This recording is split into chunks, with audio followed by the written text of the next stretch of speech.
दोस्तों, आज की क्राइम स्टोरी का नाम है एंड दुल्हनें जो ब्लैकमेल करें, लूटें, मार भी डालें। दोस्तों, अगर आप चैनल पर पहली बार आए हो तो चैनल को सब्सक्राइब जरूर करें। धन्यवाद। यूपी के गोंडा में इस 27 दिसंबर को एक अजब गजब चोरी का मामला सामने आया। यहां एक नवविवाहिता अपने ससुराल वालों को नशीला पदार्थ खिलाकर घर में रखे नकदी और कीमती जेवर लेकर फरार हो गई। जब ससुराल वालों को होश आया तो उनके पैरों तले जमीन खिसक गई। उन्होंने फौरन पुलिस में इसकी शिकायत दर्ज कराई। बाद में पुलिस ने आरोपी नवविवाहिता को अपनी गिरफ्त में ले लिया। उसके साथ 4 अन्य लोगों को भी गिरफ्तार कर लिया गया। मामला कुछ ऐसा हुआ कि खरगूपुर थाना क्षेत्र के निवासी बृजभूषण पांडेय की शादी नहीं हो रही थी। तब जोखू नाम के एक बिचौलिए ने लखीमपुर खीरी की शिवानी उर्फ गोमती देवी नाम की युवती से बीते 17 दिसंबर को धूमधाम से उसकी शादी करा दी। 21 दिसंबर को शादी वाले घर पर कुछ रीति रिवाजों से जुद्धे कार्यक्रमों का आयोजन किया गया था। इस कार्यक्रम में नवविवाहिता शिवानी का तथाकथित भाई और दूसरे साथी भी शामिल हुए। अगली रात शिवानी ने अपने पति और उसके परिजनों को खाने में नशीला पदार्थ खिलाकर बेहोश कर दिया। फिर अपने साथियों के साथ मिलकर शादी का सामान और लाखों रुपए के जेवर लेकर फरार हो गई। बाद में पुलिस ने लुटेरी दुल्हन समेत उसके साथियों को गिरफ्तार कर लिया।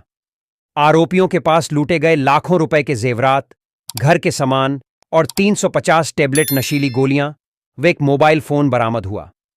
इन ठगों ने पूछताछ में स्वीकार किया कि उनका एक संगठित गिरोह है जो रुपयों के लिए तरह तरह के तरीके अपनाकर ऐसी घटनाओं को अंजाम दिया करते हैं। नवंबर 2023 में भी कानपुर पुलिस ने ऐसी ही एक लुटेरी दुल्हन को गिरफ्तार किया था। उसने पहले पति को तलाक दिए बिना 2 युवकों से शादी की और उन्हें लाखों की चपत लगा दी थी। शातिर महिला के शिकार हुए तीसरे पति ने महिला की असलियत जानने के बाद पुलिस से शिकायत की। यह महिला सरकारी नौकरी वालों को शिकार बनाती थी और फेसबुक पर दोस्ती का झांसा देकर शिकार को फंसाती थी। वह सरकारी नौकरी वाले युवकों को प्रेम जाल में फंसाने के बाद उनसे शादी करती थी और शादी के बाद लूट का खेल शुरू होता था। शादी के कुछ समय बाद वह अपने पति से पहले लाखों रुपयों की डिमांड करती थी। ऐसा ही उसने तीसरे पति शिवम के साथ किया, मगर शिवम ने आर्थिक स्थिति का हवाला देकर उसकी मांग पूरी करने से इनकार दिया। तब उस महिला, जिसका नाम संगीता था, ने स्पाई कैमरे से शिवम के अश्लील वीडियो बनाए और रेप में फंसाने की धमकी देने लगी। इससे शिवम डर गया। शिवम को पता चला कि संगीता पहले भी कुछ लोगों को शिकार बना चुकी है। उसने मामले की शिकायत पुलिस से की। जांच में सामने आया कि संगीता की पहली शादी 2017 में आनंद बाबू नामक शख्स से हुई थी। संगीता ने नपुंसक बताकर बिना तलाक के पति को छोड़ दिया था। उसके बाद से पैसों के लालच में वह सरकारी नौकरी पेशा लोगों को शिकार बनाने लगी। फरवरी 2023 में अजमेर के रहने वाले अंकित की शादी गोरखपुर की रहने वाली गुड़िया से हुई थी। शादी से पहले दुल्हन के कथित परिवार वालों ने 80,000 रुपए नकद और कुछ पैसे ऑनलाइन ट्रांसफर कराए थे। इस शादी के बाद दोनों परिवारों के लोग बनारस से सटे चंदौली जिले के एक गेस्ट हाउस में रुके। शादी की सारी रस्में पूरी हो गईं। विदाई का वक्त हुआ। अंकित ने विदाई कराई। उसे दुल्हन को लेकर अजमेर जाना था। सब ट्रेन में सवार हुए। ट्रेन में दुल्हन का एक परिचित भी बैठ गया। बनारस से कानपुर तक का सफर सही रहा। ट्रेन कानपुर पहुंची तो दुल्हन के इस परिचित छोटू ने अपनी पोटली खोली। छोटू की पोटली में नशा था। उसने अंकित और अंकित के घर वालों को चाय व नमकीन में नशीला पदार्थ मिलाकर बेहोश कर दिया। फिर सामान वगैरह लूटकर दुल्हन अपने साथी छोटू के साथ फरार हो गई। परिवार की बेहोशी टूटी तो उन्हें पूरा मामला समझ में आया और थाने में रिपोर्ट लिखाई गई। बाद में लुटेरी दुल्हन पुलिस की गिरफ्त में आई।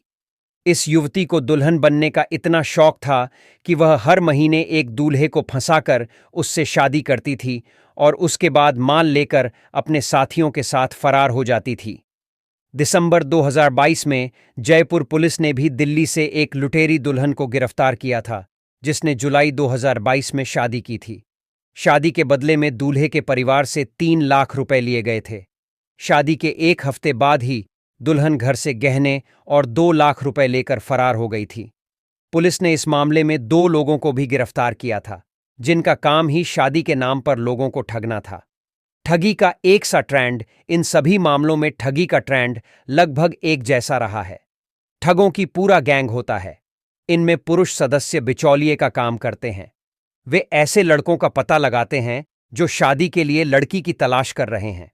फिर गैंग के ही लोग परिवार के सदस्य बन दूल्हे के परिवार वालों से मिलते हैं। शादी से कुछ दिनों बाद खर्च के नाम पर दूल्हे के परिवार से पैसों की मांग की जाती है। कुछ दिनों बाद ही दुल्हन नकदी और जेवर अपने साथ लेकर फरार हो जाती है। कुछ मामलों में तो एक ही लड़की ने कई बार लुटेरी दुल्हन बन वारदात को अंजाम दिया है। कई बार शादी वाले दिन ही जेवर लेकर दुल्हन भाग जाती है। ऐसी ही कहानी एक्ट्रेस सोनम कपूर अभिनीत फिल्म डोली की थी, जो 23 जनवरी 2015 को रिलीज हुई थी। इस फिल्म में सोनम लुटेरी दुल्हन बनी थी। फिल्म में सोनम एक ऐसी लुटेरी दुल्हन के किरदार में नजर आई जो पैसों के लिए शादी करती है और फिर लड़के को धोखा दे देती है। सोनम ने फिल्म में एक छोटे शहर की लड़की का किरदार निभाया था, जिसके सपने बड़े थे। कुछ समय बाद वह दिल्ली आ जाती है और यहीं से पैसों के लिए लड़कों को ठगते हुए लुटेरी दुल्हन बन जाती है। सतर्कता है जरूरी। शादी ब्याह ऐसा मामला है जिसमें दो परिवार मिलते हैं। उनके बीच हमेशा के लिए एक रिश्ता बन जाता है। इस रिश्ते की डोर सोच समझकर ही किसी के हाथों में देनी चाहिए। अचानक कभी इतने बड़े फैसले नहीं लेने चाहिए, खासकर जब सामने वाला परिवार आपका परिचित नहीं है। पहले उस परिवार के बारे में दूसरों से खोज खबर लीजिए। उस परिवार और लड़की को भली भांति समझिए। जब तक सही इंफॉर्मेशन न मिले, शादी करने की जल्दी मत कीजिए। धोखे से बचना है तो सतर्कता बहुत जरूरी है। कोशिश तो यह करनी चाहिए कि किसी परिचित घर से ही रिश्ता जोड़ दें या ऐसे परिवार से जिसे आपका कोई जानने वाला पहले से जानता हो। व्यक्ति को परखिए, उसके बाद ही शादी के लिए हां बोलिए।